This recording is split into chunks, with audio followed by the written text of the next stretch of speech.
firman-Mu bahwa Tuhan, Engkau pasti memegang hidup kami. Engkau berdaulat penuh atas kami.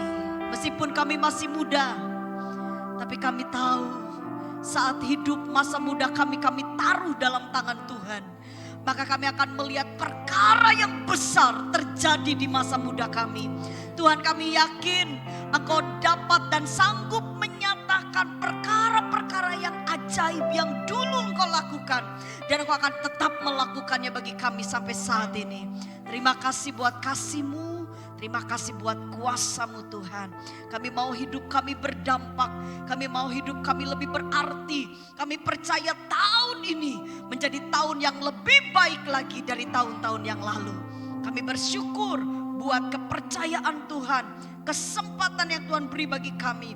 Untuk kami terus menjalani hidup kami bersama dengan Tuhan. Urapi hamba-Mu dan urapi setiap anak-anak muda di tempat ini.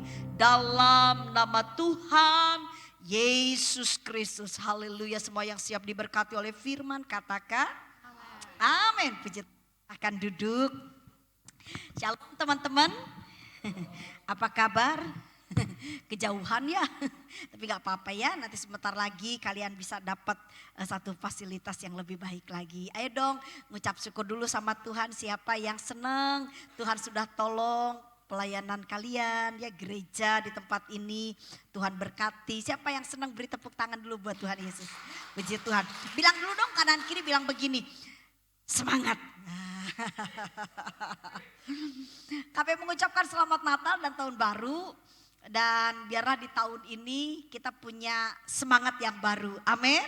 Ayo teman-teman, kita mau belajar firman. Hari ini KP kasih judul firman Tuhan yaitu hidup yang berdampak. Gini, kenapa sih hidup kita harus berdampak? Soalnya kita punya Tuhan itu adalah Tuhan yang luar biasa. Yang percaya katakan amin. Jadi kalau seperti kita berjalan sama Tuhan, kalau kita sungguh-sungguh tuh di dalam Tuhan, teman-teman enggak mungkin hidup kita tuh biasa-biasa aja. Wis salah, percaya Om BKV. Karena kami merasakan sekali KP itu secara jasmani, secara logikanya KP, gak mungkin lah KP itu bisa sampai di tahap seperti ini gitu loh untuk bisa jadi berkat buat orang. Tapi ternyata itu bisa terjadi sampai KP sendiri waktu berdoa, kami mikir, bom, ini KV yang banyak kekurangan, yang pengetahuannya juga tidak sehebat kalian. Karena buat KP pengetahuan itu kan semakin bertambah-tambah ya.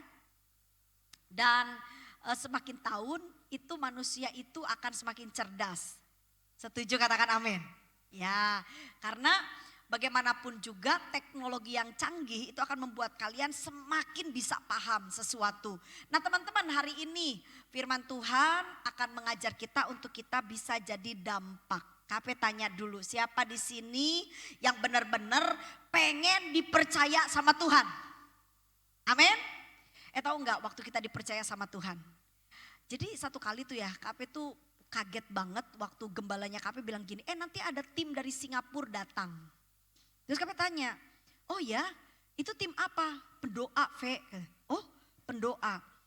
Terus KP tuh mikir gini, pendoa gimana ya? Itu kesembuhan ilahi. Oh ya kesembuhan ilahi. Oke, jadi KP cuma punya pikiran, wah ini yang datang pasti orang-orang yang kompeten gitu. Maksudnya dipikirnya KP pasti udah orang-orang yang sudah ada usia gitu ya. Moro-moro waktu KP ke gereja, terus tim dari Singapura datang gitu ya, dibawa sama hospitality-nya sampai KP lihat tuh pas KP lagi di dapur, lagi ngecek menyambut mereka. KP bilang gini, tar, nang dito tim pendoanya, loh ya itu kak yang di depan. Yang di depan, sorry ya, KP kira tuh itu kan orang-orang yang pendoa-pendoa yang punya kuasa dalam berdoa sampai mereka tumpang tangan itu sembuh. Itu di benaknya KP, wah pasti ini orang-orang teolog gitu kan. Yang sudah, pasti yang sudah rada dewasa. Pecenghul remaja rek. KP gini, hah? Dan mereka yang unyu-unyu gitu kan. Yang apa sih orang bilang lucu gitu kan. Ini beneran. Kami sampai mikirnya gini, ini kayaknya anak SMP deh ini ya. Terus kami, waduh, KP sempat meragukan. Kami sih bilang gini sama gembalanya KP. Bisa mereka, wis setelah V ikutan aja dulu. Nah akhirnya KP ikut sempat mereka dibawa ke Porong. Jadi tim ini dibawa ke Porong. Waktu KP perhatikan, waduh, lagi mereka berdoa. Memang kalau kehidupan sehari-hari kelihatan sih mereka anak-anak muda gitu loh, dari pakaian. Terus ya untungnya kan KP enggak ngerti ya bahasanya, mereka enggak terlalu paham. Ada yang mereka pakai, di Singapura itu kan juga ada pakai bahasa Mandarin gitu ya. Mandarin, Inggris Mandarin, lele gitu, bingung KP. Jadi ketika mereka ngobrol di mobil, mereka jalan gitu, ya KP cuman lihat, ih kelihatan banget anak-anak remaja gitu. Jadi gimana latos segala macam. Terus mereka kayak seneng gitu lihat apa. Tapi waktu mereka berdoa, bener-bener KP saya bilang gini, Tuhan ampuni aku. Aku selalu menilai kadang-kadang mungkin melihat anak muda bisa tah. Tapi ternyata Tuhan itu tidak pilih kasih dan tidak ada anak emas di hadapan Tuhan. Teman-teman dengerin, kalau mereka masih usia sekitar belasan tahun bisa dipakai Tuhan dengan luar biasa. Dan KP yakin di tempat ini akan muncul generasi muda yang punya kuasa dari Tuhan. Yang percaya beri tepuk tangan dulu buat Tuhan kita. Teman-teman dengar baik-baik. Jadi Tuhan itu punya rencana besar dalam hidup kita. Bahkan firman Tuhan bilang begini, perkara-perkara yang besar yang kamu lakukan dan kamu bisa lakukan melebihi dari apa yang mungkin Tuhan Yesus selama di muka bumi lakukan. Dan itu janji Tuhan. Tuhan ingin hidup kita jadi terang, jadi garam, jadi dampak buat dunia yang gelap ini. Sampai KP itu sempat bilang sama anak-anak rohaninya KP bilang begini, Mama pengen kalian bisa lebih jago, lebih bisa pinter kan. Karena jujur aja KP usia kan akan bertambah-tambah ya. Ini paling 2-3 tahun lagi KP udah usia 50. KP pikir untuk KP ngungkapin tentang Tuhan Yesus sama generasi muda itu pasti nanti satu kali akan ada bahasa-bahasa yang KP nggak ngerti. Jujur aja tadi malam itu kan KP khotbah Natal. Jadi tadi malam tuh ada perayaan Natal youth. Nah, terus kan KP tanyanya gini, ayo kalau pendekatan, ya kalau mau PDKT itu apa yang harus kalian lakukan gitu ya. Kenalan Kak, nah kenalan. Kalau udah kenal terus gimana? Terus tahu nggak mereka jawabnya itu apa? Ditinggal itu apa sih? Ghosting, bener ya. Loh apa itu ghosting? Nah, KP enggak ngerti dan dijelaskan ditinggal KP. Boleh, kalau sudah dikenal kok ditinggal itu mah cara dunia. Kalau kita sama Tuhan udah dikenal, ya udah dideketin dan harus konsisten supaya tumbuh benih-benih cinta. Nah teman-teman, kadang-kadang mungkin KP enggak bisa menyampaikan sesuatu yang gaya bahasanya itu sama dengan kalian. Tapi KP berdoa, ya KP doakan anak-anak rohaninya KP bilang sama mereka, kamu bisa menjangkau teman-teman selevel segenerasi kamu. Dan doa KP, semua anak-anak muda di tempat ini, kalian akan diurapi oleh Tuhan. Amin. Dari mulutmu akan ada kuasa yang mengalir. Jadi percayalah, kami hamba-hamba Tuhan yang sudah mungkin punya usia, kadang-kadang kalau lagi doa, KP kalau lagi doa suka berdoa sama Tuhan. Tuhan tolong supaya anak-anak muda Tuhan percayai mereka, beri mereka kesempatan untuk mereka jadi terang. Karena buat kita-kita yang sudah usia kadang-kadang ada jenjang ya, ada sesuatu yang kadang-kadang KP sendiri kalau ngobrol sama anaknya KP itu loh. Kadang-kadang bingung bahasanya. Oh poto, kamu tuh kalau ngomong sing enak dek mama itu enggak ngerti bahasamu ya. Bahasa-bahasa sekarang itu karena sering disingkat-singkat. KP sampai satu kali di grup kalau ngomong singkatan semua. Apa sih itu terus? Ini loh maksudnya begini mah katanya. Langsung saking KP keselnya jadi kalimat panjang KP singkat cuma depannya aja.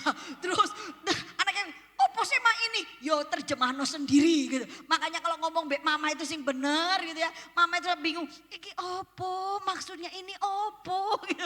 Ya teman-teman KP berharap berdoa kalian dipercaya oleh Tuhan. Jangkaulah teman-temanmu, berdoalah bagi teman-temanmu dan jadilah berkat buat teman-temanmu. Lalu gimana caranya supaya kita dipercaya Tuhan? Kita akan belajar dari satu rasul. Jujur, rasul ini punya latar belakang awalnya orang yang benceno, beneran. Benceno wis gak enak lah didengar. Ya bisa dibilang penjilat, bisa dibilang gak punya hati nurani. Tapi waktu rasul ini, dulu belum jadi rasul ya, jenengnya itu Saulus. Waktu dia itu belum ketemu Tuhan, aduh dia gak punya hati nurani. Orang Kristen dibakar, dibunuh, dibantai sama dia. Tapi sampai satu kali dia berjumpa dengan Tuhan, dia ketemu Tuhan, hidupnya diubahkan. Dan yang membuat kita harus ngerti, hampir lebih dari 50% ya pengajaran-pengajaran yang Tuhan titipkan kepada para rasul. Nah rasul ini pengajarannya di atas 50% itu menguasai Alkitab kita di perjanjian baru. Nah teman-teman gimana kita bisa dipercaya sama Tuhan? Sekali lagi yang kepengen hidupnya jadi saksi, jadi berkat, katakan amin. Yuk sama-sama kita lihat Kisah Rasul pasal 20 ayat 24. Jadi kita akan coba belajar dari Rasul Paulus. Gimana sih kok Rasul Paulus bisa ya dipercaya sama Tuhan, dipakai Tuhan. Kita mau tahun ini hidup kita mengalami terobosan-terobosan rohani. Yuk kita lihat Kisah Rasul pasal yang ke-20 ayat 24. Yang sudah dapat katakan amin. Baca yuk sama-sama ya. Pelan-pelan ya, baca sama-sama. Yuk 2, 3. Tetapi aku tidak menghiraukan nyawaku sedikit pun.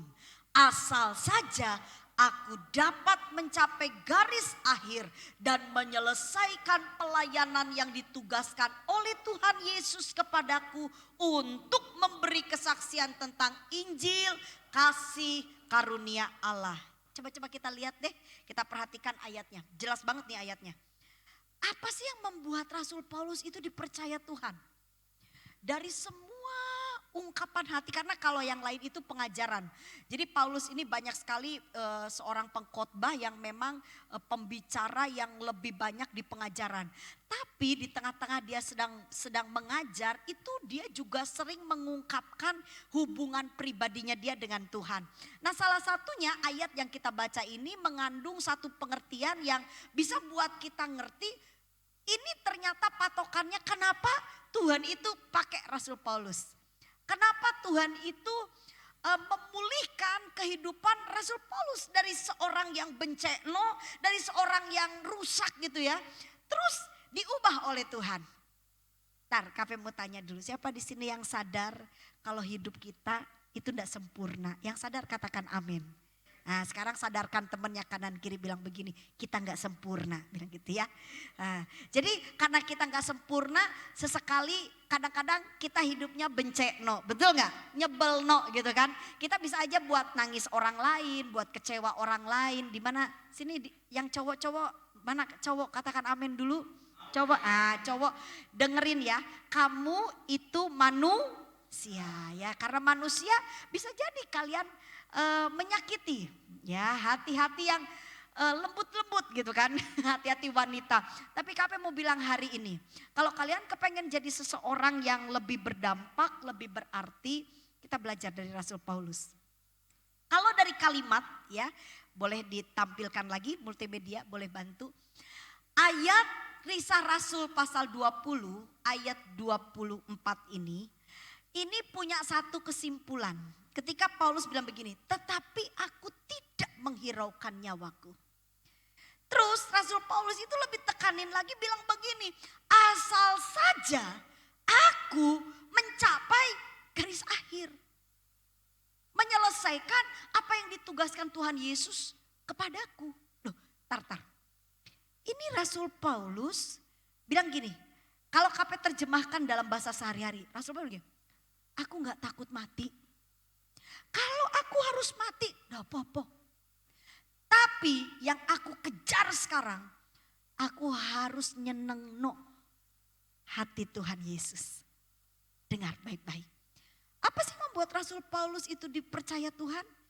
Karena hidupnya selalu melulu tentang Tuhan Yesus. Teman-teman, selama kamu hidup, ya, selama kita hidup nih, kita masih egonya kita tinggi, masih bicara tentang akunya gitu ya. Aku nih gimana? Gereja bisa ngasih apa ke aku? Atau kalian bilang, kamu sebagai pacarku, apa sih yang bisa kamu buat buat aku? Atau kalian lagi ngamuk nih, gimana sih orang tuaku melahirkan aku tanpa tanggung jawab? Terus aku nih gimana? Aku gimana? Selama kita sedang mengejar tentang apa yang kau sukai, apa yang kita sukai, jujur agak sulit kamu bisa dipercaya oleh Tuhan. Tapi kalau kamu kepengen hidupmu dipercaya oleh Tuhan, maka kita harus belajar untuk kita betul-betul bilang begini, hidupku yang paling utama adalah Tuhan. Setuju? Tuhan. Nah sekarang gini, jangan dulu amin karena belum ngerti kan. Masa sih Kak, dikit-dikit Tuhan, dikit-dikit Tuhan. Terus kan kita juga hidup di dunia. Nah KP akan giring kalian untuk ngerti begini. Gimana caranya supaya pikiran kita itu bisa berpikir hari-hari kita bahwa Tuhan itu yang paling utama. Oke, yang pertama, kita harus ngerti dulu tentang tujuan kita diciptakan.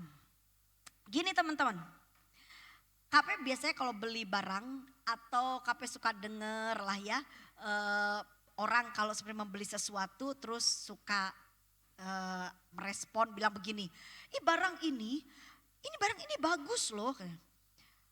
Ini barang ini ya bisa tahan lama, awet, bisa menghasilkan sesuatu yang bagus kalau barang ini bisa dikerjakan semaksimal mungkin. Nah satu kali KP itu sama driver KP itu lagi jalan, kita lagi di tol kalau nggak salah, terus ada beberapa anak-anak rohaninya KP. Nah mobilnya KP waktu itu kan masih Mitsubishi Kuda gitu. Nah terus kita itu mendahului sebuah mobil. Dan drivernya KP itu agak sedikit mangkel karena mobil yang di depan itu udah pakai jalur kanan. Nah, jalur kanan itu kan kalau di tol itu jalur apa? Cepet kan gitu kan.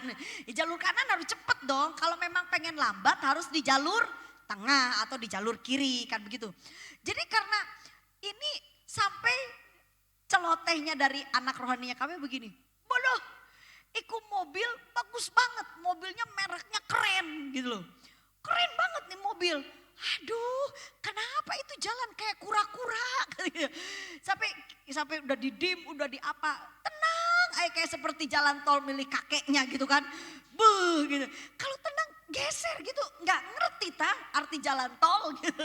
Jadi akhirnya drivernya KP nyalip dari sebelah kiri, kan nggak boleh sebenarnya. Tapi karena mobil ini tuh tenang sekali ya.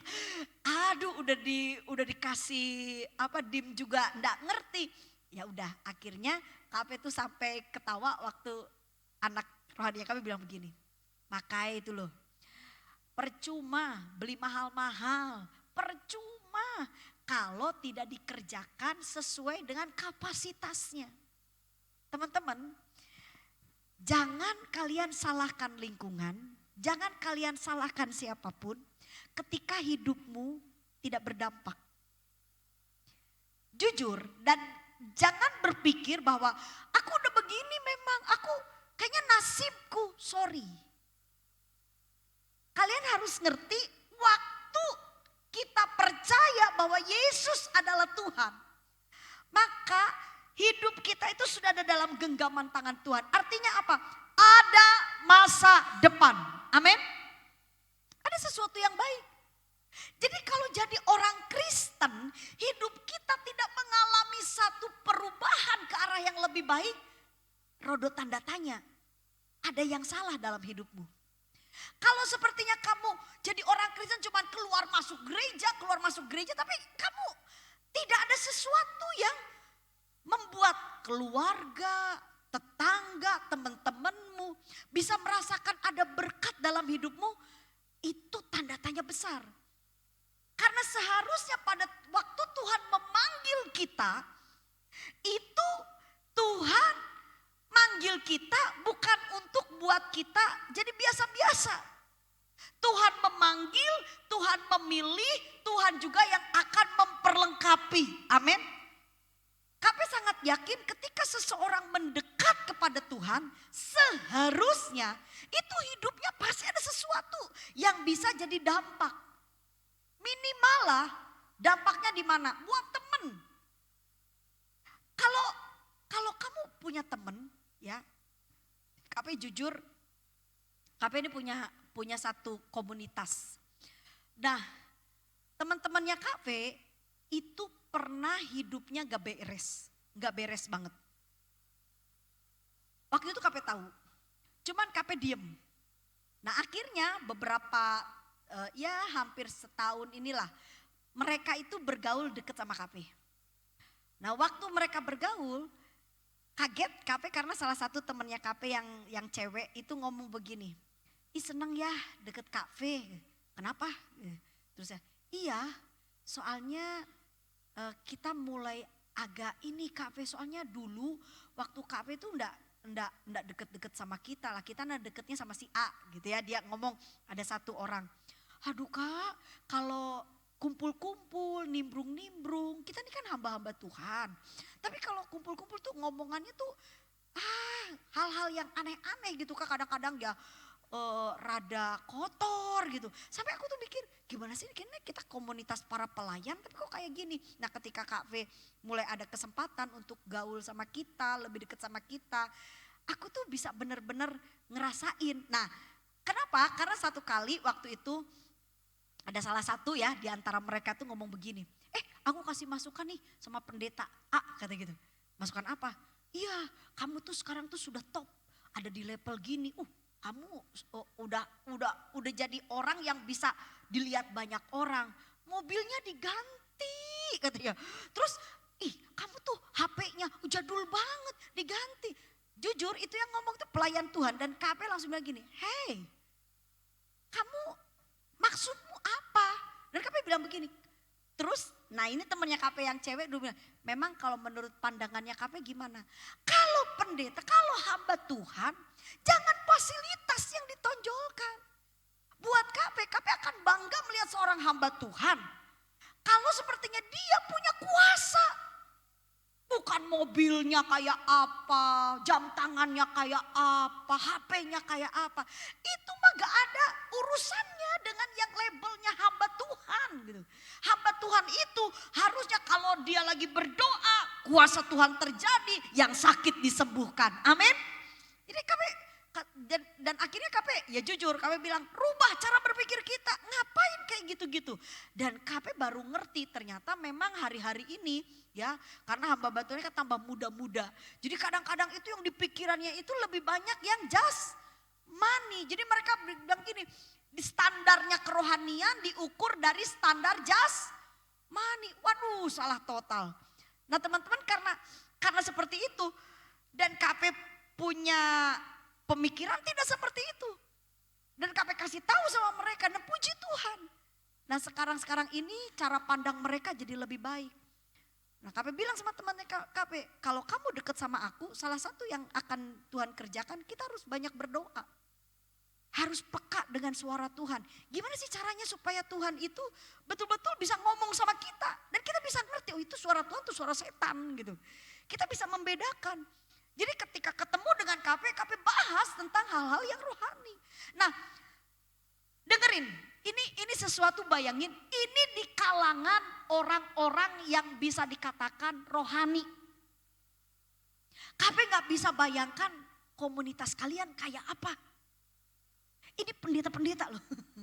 Kan KP itu komunitasnya pendeta-pendeta, banyak pendeta gitu. Di kalangan hamba-hamba Tuhan, meskipun tidak semua cuma 1-2 orang saja, tapi ini bisa meracuni. Jadi sampai kami bilang gini, loh cara pandang kalian ini gimana sih? Terus dia ngomong, tapi kan KP aja mobilnya bagus, KP kemana-mana. Tapi bukan itu standarnya KP dalam pelayanan, KP bilang. Dan akhirnya ketika KP bergaul, kasih masukan, mereka mulai bisa mencerna dengan baik. Dan KP senang ketika mereka bilang iya ya, kita harus kembali ke jalan yang benar. KP berharap kalian juga bisa jadi dampak mempengaruhi generasi muda. Amin. Mungkin ada generasi muda yang cuma punya pikiran begini. Gereja, oh kita harus ke gereja dong karena kita orang Kristen. Pelayanan, iya dong karena kita kan punya talenta dari Tuhan. Kita dikasih talenta, kasihlah buat Tuhan. Tapi kalau dosa-dosa sedikit-sedikit gak apa-apa. Hidup, ya namanya juga kita dunia, hidup cuma sekali, dinikmati aja. Sorry, kalian harus betul-betul meluruskan cara pandang yang salah.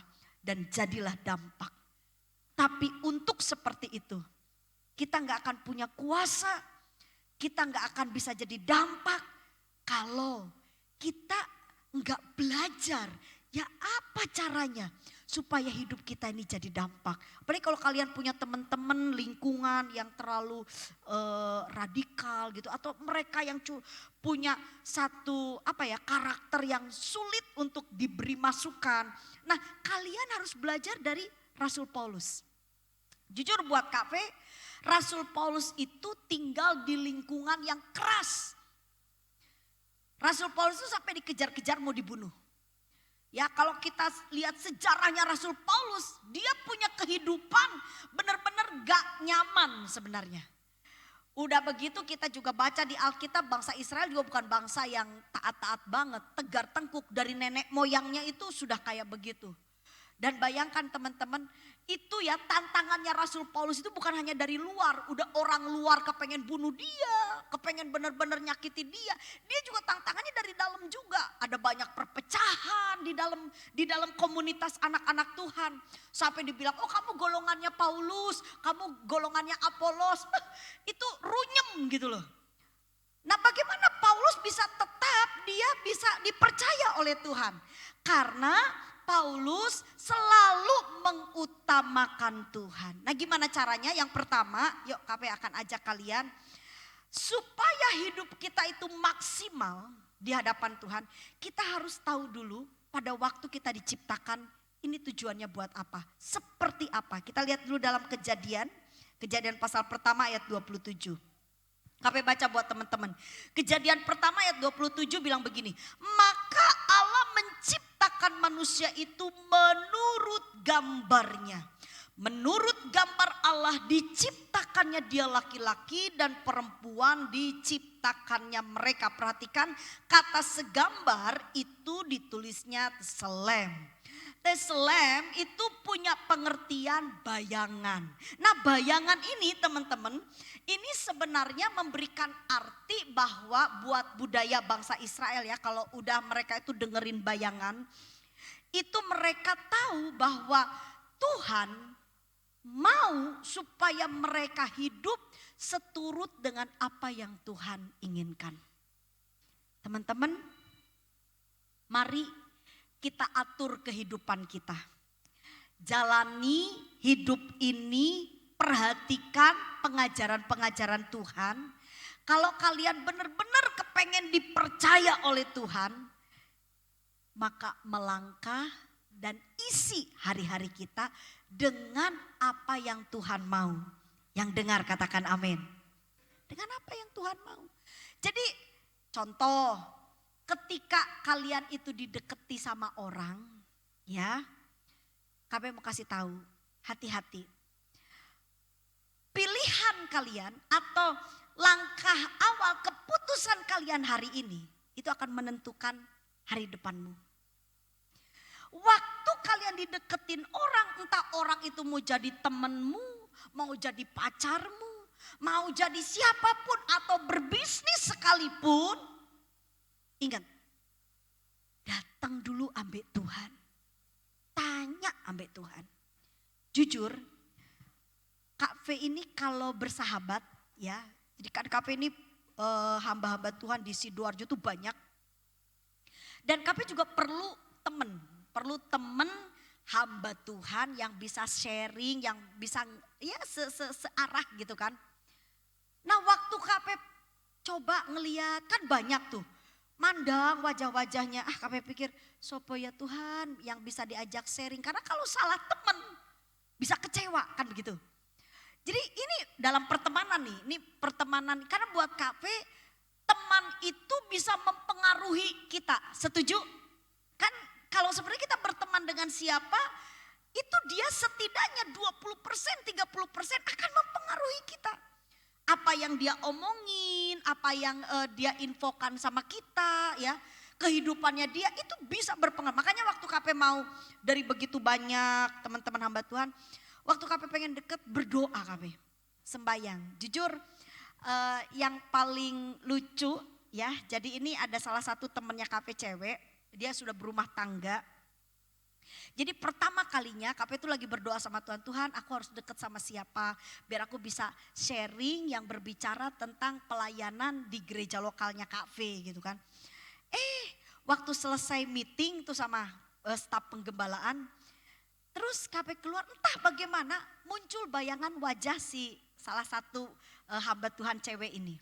Terus KP bilang dong sama salah satu temennya KP hamba Tuhan yang punya mobil. KP bilang gini, dia kemana?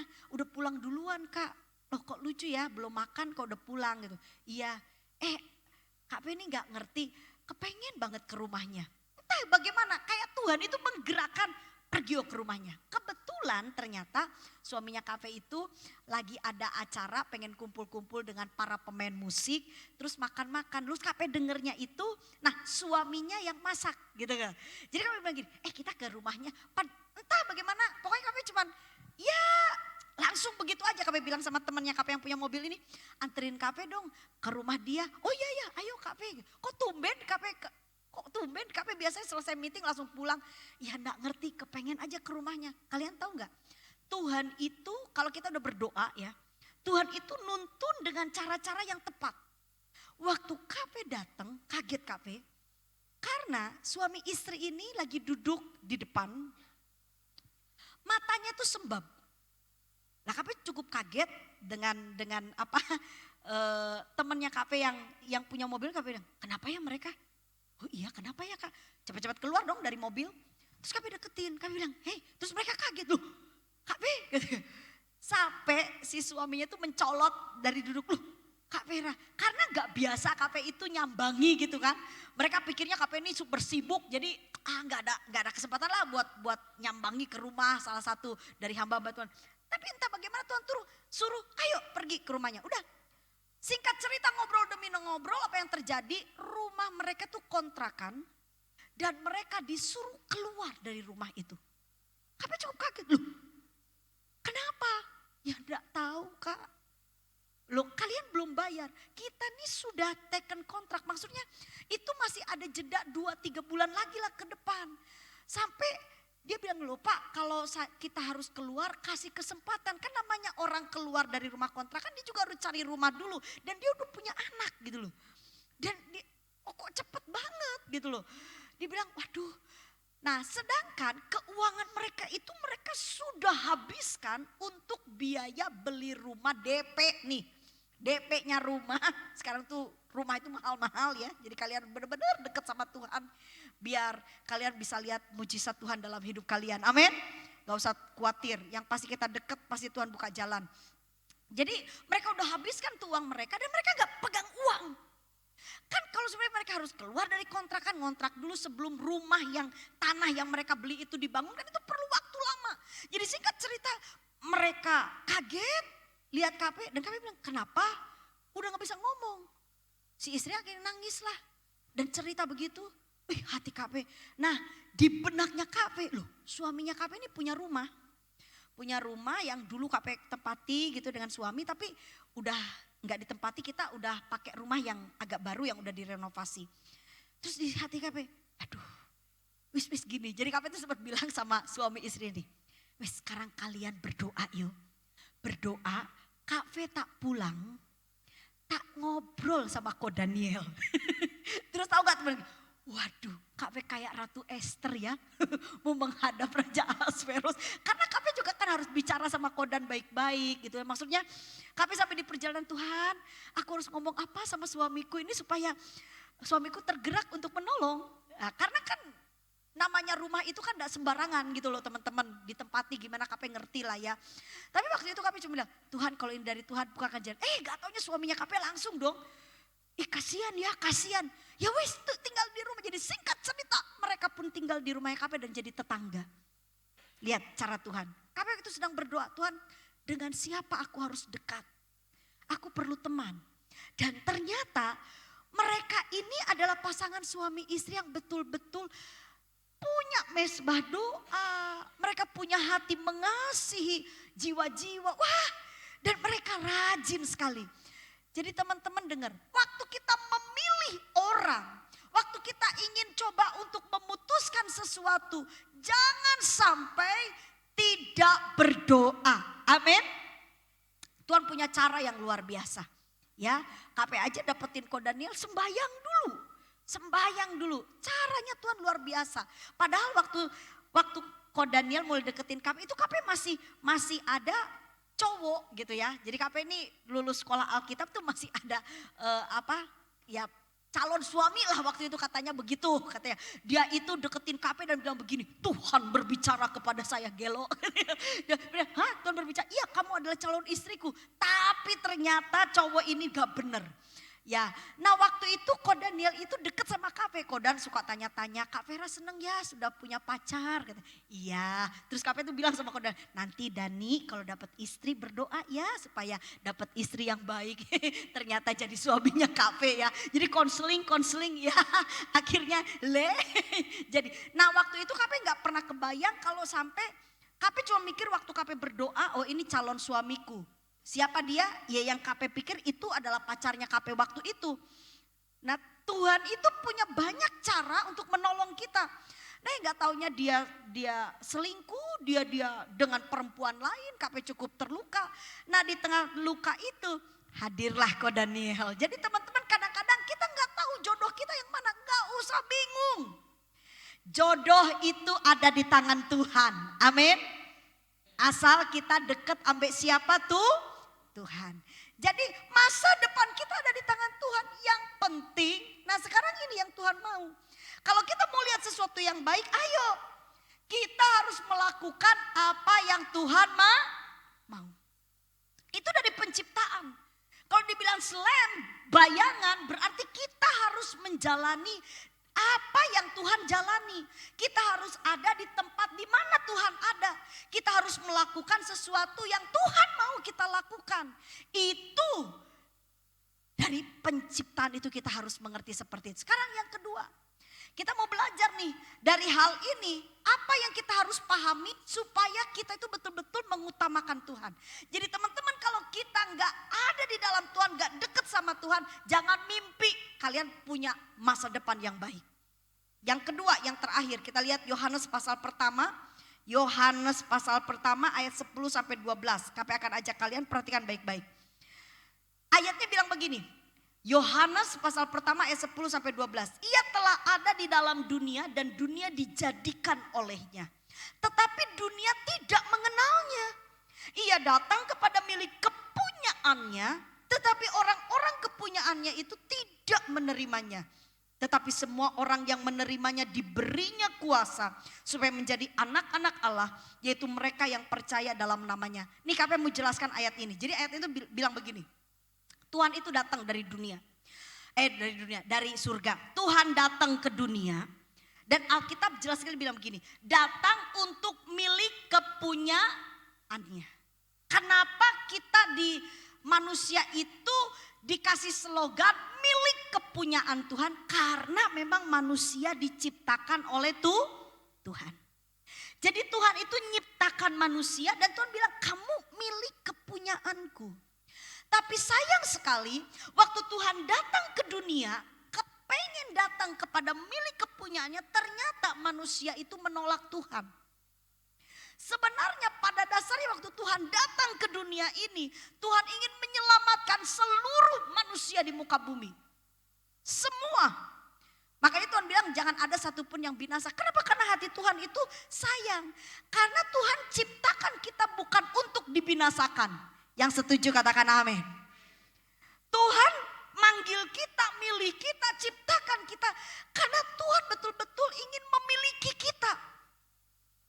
Perhatikan teman-teman, sayang sekali. Waktu Tuhan datang, ternyata sebagian besar manusia menolak Tuhan. Sehingga yang tadinya Tuhan datang untuk seluruh umat manusia, jadi dibatasi tuh. Dibatasinya apa? Jadi akhirnya hanya kepada mereka yang percaya. Kepada mereka yang percaya maka Tuhan bisa berkarya dalam hidup mereka. Nah, KP cukup menarik dengan kata milik kepunyaannya. Ayo kita lihat. Kenapa dalam hidup kita harus selalu berbicara tentang Tuhan? Teman-teman, alasan yang kedua supaya kalian betul-betul dalam hidupmu mengutamakan Tuhan. Karena kita itu digambarkan sebagai milik kepunyaan Tuhan. Apa sih arti milik kepunyaan Tuhan? Perhatikan. Kata yang disebut milik kepunyaannya dalam bahasa aslinya itu ditulisnya itu idios. Idios itu artinya menggambarkan tentang rumah atau harta. Nah, rumah atau harta bagi budaya tradisi orang Yahudi saat itu kalau udah dengar idios. Itu adalah sesuatu yang paling berharga. Sesuatu yang paling berarti. Jadi teman-teman tolong disadari. Kita milik kepunyaan Tuhan. Dan digambarkannya sebagai sesuatu yang sangat spesial buat Tuhan. Artinya apa? Tolong ingat baik-baik. Kalau kamu di dunia ini pengen tahu siapa yang mencintaimu sepenuh hati. Siapa yang sayang sama kamu dengan cinta yang sempurna, yang sejati. Itu hanya ada di dalam pribadinya Tuhan. Jangan cari cinta dari manusia. Jangan. Kalau kalian mendapatkan cinta itu dari seseorang, cinta manusia itu ada batasnya. Supaya hidup kalian tidak terluka, tidak kecewa, dengar baik-baik. Hari ini kita harus sadar bahwa yang mencintai kita dengan tulus, yang tidak akan pernah mengecewakan kita, yang sayang kita, yang betul-betul perhatian sama kita, itu hanya Tuhan. Hanya Tuhan. Jadi kalau kalian dekat sama Tuhan, kalau pikiranmu selalu bicara tentang Tuhan, itu tidak akan sia-sia. Amin. Kalau kalian hari ini memutuskan untuk kalian serius dengan Tuhan, mengambil keputusan untuk kalian betul-betul melekat kepada Tuhan, itu keputusan yang tepat. Sebab Tuhan tidak akan pernah mengecewakan kita. Tahu enggak yang bicara milik kepunyaannya? Waktu KP coba pengen ngerti budayanya bangsa Israel. Kalau bicara tentang milik kepunyaan. Itu tidak akan disia-siakan. Sampai rusak sekalipun. Mereka akan tetap berjuang untuk mempertahankannya. Jadi teman-teman hari ini pesan firman Tuhan buat kita. Kalau hidup kita mau berdampak. Kalau tahun ini kalian punya cita-cita, mimpi yang besar. Dengar, hanya Tuhan yang bisa mengabulkannya. Amin. Dan caranya bagaimana? Kita harus bisa dipercaya oleh Tuhan. Lalu bagaimana supaya kita bisa dipercaya? Kita harus memfokuskan diri kita kepada Tuhan. Utamakan Tuhan. Biarkan Tuhan itu yang selalu terngiang-ngiang dalam pikiran kita. Dan caranya supaya kalian betul-betul mengutamakan Tuhan. Sadar bahwa kita diciptakan. Itu segambar dengan Tuhan. Artinya apa? Kita nggak mungkin bisa melakukan perkara-perkara yang hebat kalau kita nggak deket ambek Tuhan. Kalau kita nggak melekat sama Tuhan. Dan dengar baik-baik. Dalam dunia ini kita perlu cinta. Kita perlu yang namanya, siapa di sini yang senang kalau ditolak? Cinta itu adalah penerimaan, kasih itu menerima, kasih itu betul-betul mengayomi. Setiap kita itu makhluk sosial, gak bisa hidup sendiri. Kita perlu cinta, kita perlu kasih. Ini ada seorang hamba Tuhan sedang meneliti dua kelompok Dua-duanya ini terserang kanker. Jadi dua komunitas ini hamba Tuhan tuh melihat dua-duanya itu terserang kanker, penyakit yang mendatangkan maut. Cuma anehnya yang kelompok yang satu ini banyak yang cepat meninggal. Nah yang satunya ini bertahan hidup lebih lama. Setelah selidik demi selidiki, ternyata yang bertahan hidup lebih lama itu karena mereka punya semangat hidup tinggi.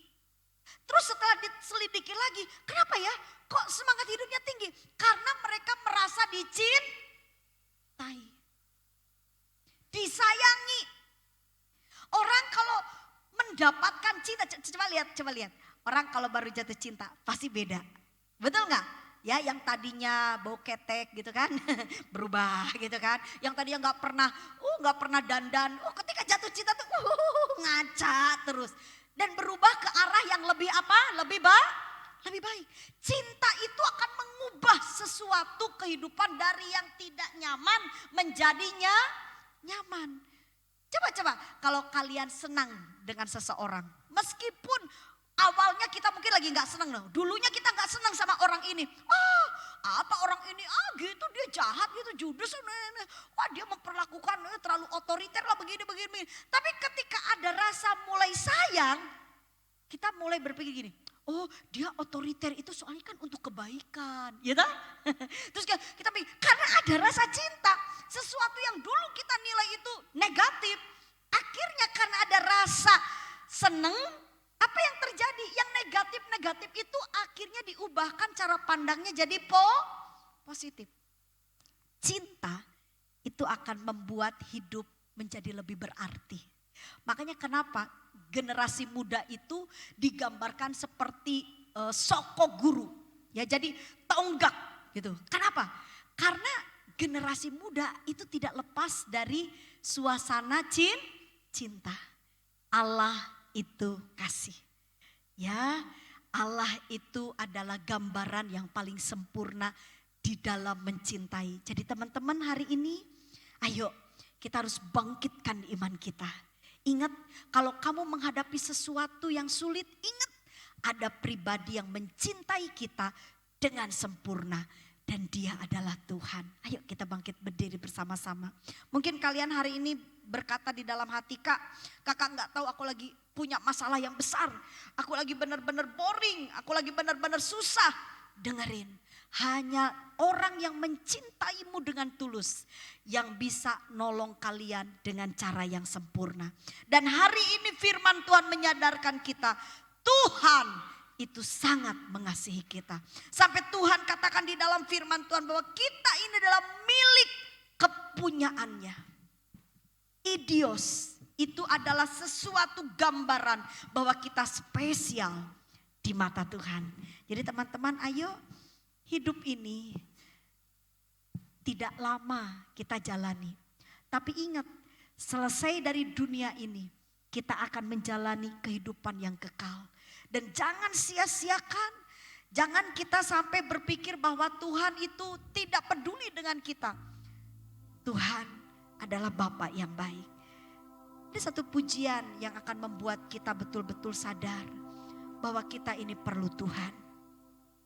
Kalau kalian ingin mimpi-mimpi kalian tercapai, kalau kalian sedang bergumul tentang sesuatu yang ingin engkau dapatkan, hari ini Tuhan memandang kita. Maukah kau taruh harapanmu, mimpimu di tangan Tuhan? Bawa itu kepada Tuhan. Percayalah Tuhan tidak akan pernah mengecewakanmu. Yuk kita tundukkan kepala bersama-sama. Sebelum kita menaikkan pujian ini, ku perlu kau Yesus. Kami mau beri kesempatan buat teman-teman. Ayo berdoa kepada Tuhan. Bicara sama Tuhan. Apa yang kau inginkan di tahun ini? Kami kasih kesempatan kalian ngomong, bicara sama Tuhan. Apa yang kau rindukan di tahun ini? Dan ingat, Tuhan sedang menanti kita, menunggu kita. Tuhan ingin bekerja sama dengan kita, supaya kita melihat hal yang baik. Makasih Tuhan, makasih Bapa yang baik.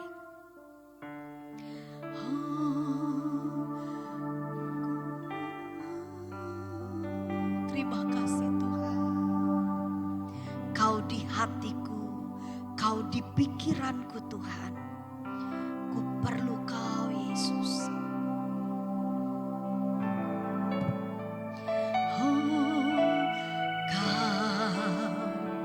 Di hatiku, Kau di pikiranku, dan bawaku mendekat, di mana Kau tinggal, di mana Kau tinggal, Kau di hatiku, di hatiku, Kau di pikiranku, Kau di pikiranku, dan bawaku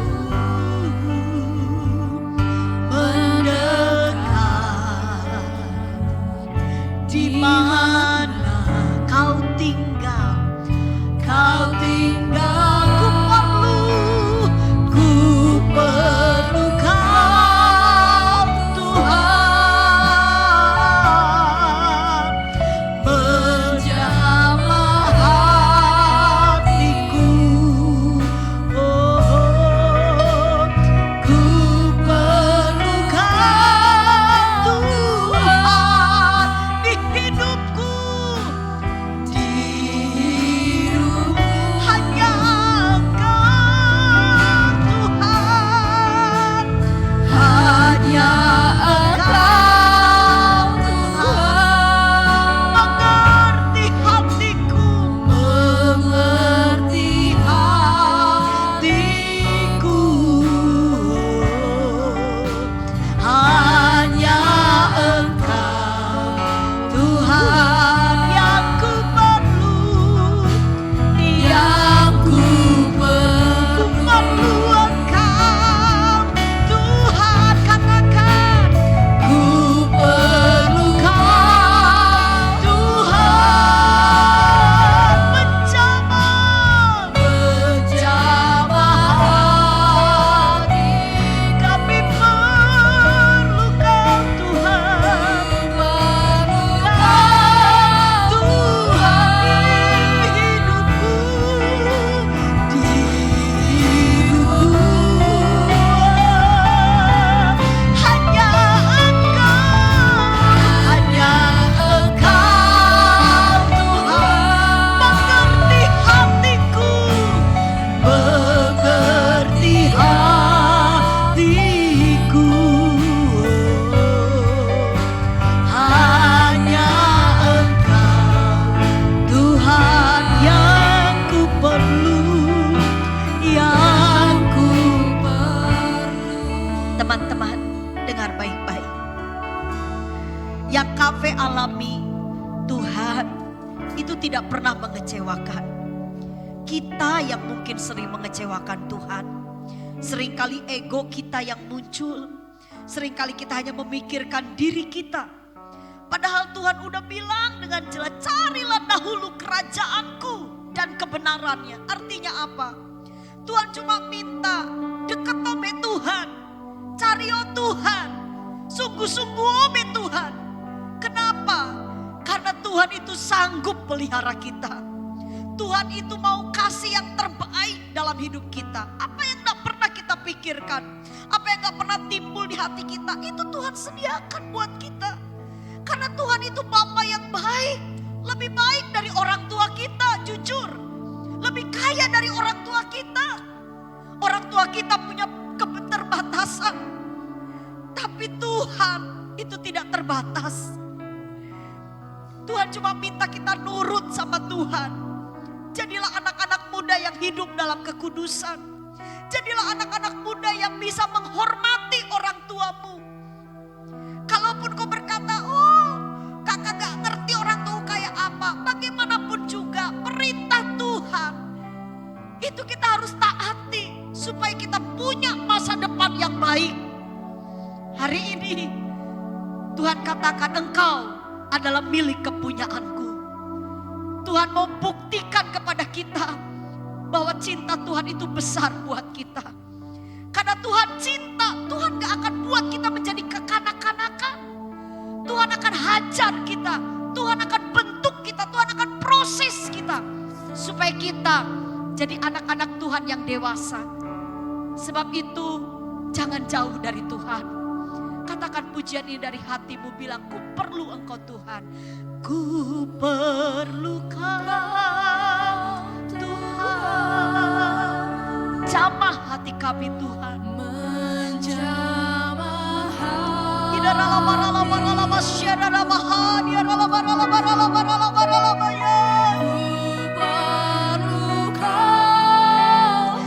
Tuhan, kami mau tahun ini kami lebih dekat denganmu.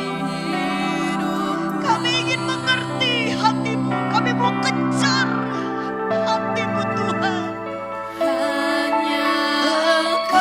Di dalam nama Yesus, hamba-Mu melepaskan berkat bagi generasi muda di tempat ini. Ajari mereka mengandalkan Tuhan, ajari mereka mengutamakan Tuhan. Dalam nama Tuhan Yesus. Amin. Oh, yang ku perlu Engkau Tuhan. Perlu Kau Tuhan. Menjamah hatiku. Ku perlu Kau Tuhan di hidupku.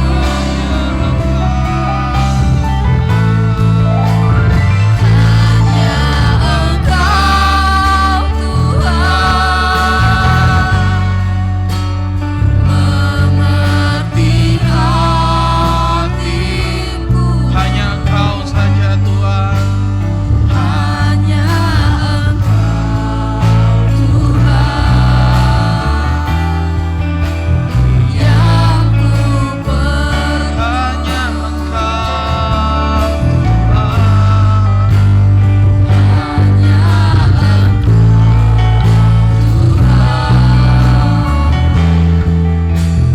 Yang ku perlu.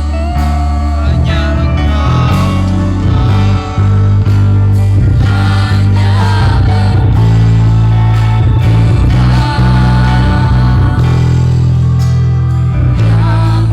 Berikan sorak-sorai kemuliaan bagi Tuhan Allah kita.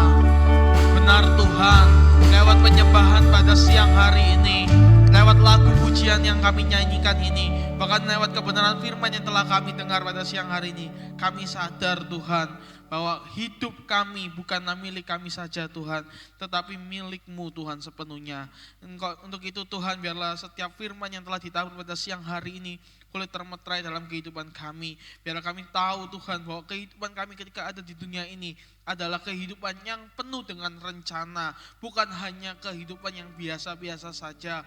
Tapi kami mau melangkah untuk mau sama-sama hidup yang berdampak sepenuhnya bagi kemuliaan Tuhan. Kami percaya Tuhan, setiap masa lalu kami, setiap kebobrokan kami sama seperti Saulus Tuhan, yang sangat menjijikan, yang mungkin sangat mengecewakan hati-Mu Tuhan. Tapi kami tahu Tuhan, ketika kami mengalami pertobatan hidup, ketika kami mengalami perubahan hidup, maka kami mau dedikasikan kehidupan kami sepenuhnya untuk kemuliaan nama-Mu saja Tuhan. Untuk itu berkati juga Tuhan, biarlah firman yang telah ditabur boleh menjadi berkat bagi kami, berguna bagi kami. Kami juga berdoa buat hamba-Mu, Kak Vera yang sudah menyampaikan kebenaran firman-Mu. Biarlah Kau mau tambah-tambahkan hikmat, marifat, pewahyuan yang Kau akan terus pakai hamba-Mu ini untuk menjadi pengabar, boleh menjadi penyampai apa yang jadi isi hati-Mu bagi setiap umat yang ada Tuhan. Kau mau berkati setiap pelayanannya, Kau mau berkati untuk keluarganya, semuanya apa yang menjadi kebutuhannya di tahun 2024, Tuhan sendiri yang persiapkan yang terbaik Tuhan. Kami juga berdoa Tuhan buat gereja kami, kalau misalnya saat ini sedang mengalami proses renovasi, kiranya setiap proses renovasi yang ada boleh menjadi lebih baik, sehingga kami boleh sama-sama beribadah dengan lebih nyaman, dan juga penuh dengan sukacita Tuhan. Dan sebentar lagi Bapak, kalau misalnya Engkau izinkan kami untuk memberikan persembahan, biarlah setiap persembahan yang kami berikan ini boleh menjadi pelebaran kerajaan-Mu di tempat ini saja Tuhan. Kami mau memberi dengan penuh ucapan syukur dan sukacita kerelaan hati di dalam nama Tuhan Yesus. Haleluya. Amin. Silakan duduk teman-teman youth. Persembahan boleh dijalankan. Dan untuk pertama-tama kami ucapkan terima kasih atas pelayanannya Kak Vera yang sudah memberkati kami semua. Dan ada beberapa informasi yang teman-teman bisa perhatikan untuk 1 minggu ke depan. Jadi seperti yang kita selenggarakan hari ini, untuk sementara ibadah youth di minggu depan juga sampai 2-4 kali pertemuan kurang lebihnya akan ada perpindahan tempat, lokasinya ada di sini. Jadi teman-teman bisa langsung datang minggu depan, bisa langsung masuk di ruangan ini setiap hari Minggu jam 12 siang. Kemudian hari Minggu paginya teman-teman juga bisa ikut jam 9 pagi di tempat ini ada ibadah raya. Dan ibadah tengah minggu teman-teman, kami mengundang teman-teman youth yang mungkin selesai aktivitas kerja atau mungkin sekolah, kuliah, bisa ikut dalam ibadah doa malam setiap hari Kamis pukul 7 malam dan juga ibadah doa puasa setiap hari Sabtu pukul 10 pagi. Dan ada satu informasi yang boleh sama-sama kita perhatikan, bahwa GAP Miracle Center di bulan Januari ini akan mengadakan baptisan. Jadi bagi jemaat youth yang belum dibaptis dan rindu untuk dibaptis, silakan segera mendaftar untuk mengikuti kelas prabaptisan. Dan baptisan akan diselenggarakan minggu depan, minggu ketiga bulan Januari. Sekian pengumuman, Tuhan Yesus memberkati. Amin, puji nama Tuhan. Kita akan akhiri ibadah pada siang hari ini. Saya undang kita semua bangkit berdiri. Mari kita nyanyikan. Unto the Lord, all the praises I sing, all the glory I give, for as long as I live. Unto the Lord, all the praises I sing, all the glory I give,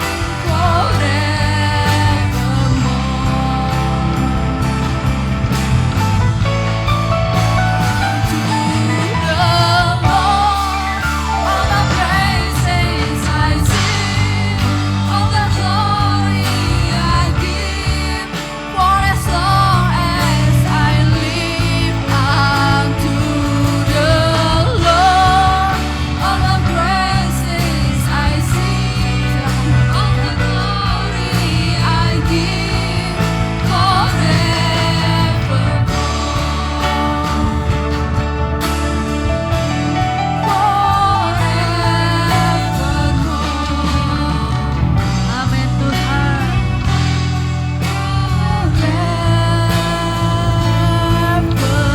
Mari berikan sorak-sorai yang paling meriah buat Tuhan kita. Terima kasih Tuhan Yesus. Bapa yang baik, kami sudah beribadah. Kami bersyukur buat ibadah hari ini di mana Tuhan sudah menolong kami. Kami bisa menyelesaikannya dengan baik. Tuhan, tiba saatnya kami akan pulang dan berkatilah hidup kami. Mari teman-teman generasi muda, angkat kedua tanganmu. Tengadahkan kepada Tuhan. Imani bahwa Tuhan itu Bapa yang baik. Mungkin kalian belum pernah mengalami secara pribadi hal-hal yang spektakuler bersama dengan Tuhan. Tapi percayalah, Tuhan pasti menolong kalian. Bapa yang baik, hamba-Mu melepaskan berkat. Firman berkata, jika kami belajar taat, maka Tuhan Engkau akan membawa kami naik, bukan turun. Menjadikan kami kepala, bukan ekor. Sebab itu Tuhan, kami terima berkat-Mu dengan penuh ucapan syukur. Di dalam nama Allah Bapa, Allah Anak dan Allah Roh Kudus yang kami kenal dalam satu nama yang ajaib, yaitu nama Tuhan Yesus Kristus. Diberkatilah masa mudamu. Diberkatilah kesehatanmu, diberkati apa yang kau kerjakan, dan dibuat Allah berhasil. Wajah Tuhan yang penuh dengan kasih menyinari kehidupanmu dan memberi engkau damai sejahtera. Pulang dan teruslah mendekat kepada Tuhan. Engkau akan memiliki harapan dan masa depan yang penuh dengan berkat Tuhan. Dalam nama Tuhan Yesus, semua yang sudah diberkati katakan amin. Tuhan Yesus memberkati.